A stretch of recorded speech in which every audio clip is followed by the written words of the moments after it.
Chaos Walking Review, Unsettling Sci-Fi that exposes men's thoughts in chaos walking. Todd Hewitt Tom Holland is learning to be a man.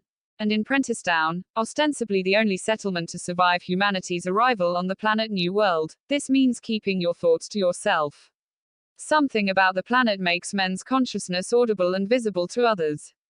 As such, they must constantly hide their thoughts by focusing on something else, rehearsing daily chores or even just reciting their own names again and again. Women were unaffected, apparently, but rarely glimpsed aliens called the Spackle killed them all years ago, condemning the settlement to eventual extinction.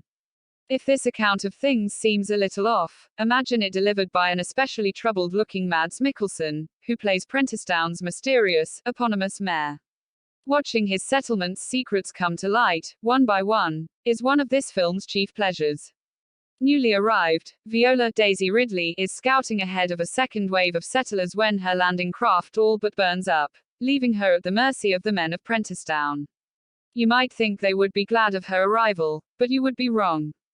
Chaos Walking debuts under something of a cloud. To begin with, no one could settle on a script they liked.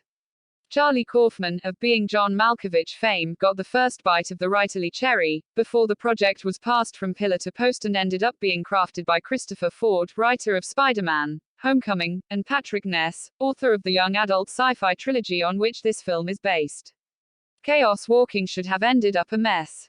But while it isn't a blockbuster, it is a real accomplishment, by all measures. Then, Chaos Walking should have ended up a mess. But while it isn't a blockbuster, it is, nonetheless, a real accomplishment. A disconcerting little masterpiece of sensitive acting and well-judged world-building. In this film, men quite literally cannot shut up, and in her very first conversation with Mayor Prentice, it dawns on Viola that this gives her huge advantages. She is the only person here who can lie and keep secrets, crucial points made almost entirely in dialogue-free reaction shots. Todd is a naif who must save Viola and get her to a nearby settlement that he never even realized existed. He is the model of what a man must be in New World: polite, honest and circumspect. His bid to be a man in such circumstances is anything but straightforward, but Holland keeps our sympathy and attention.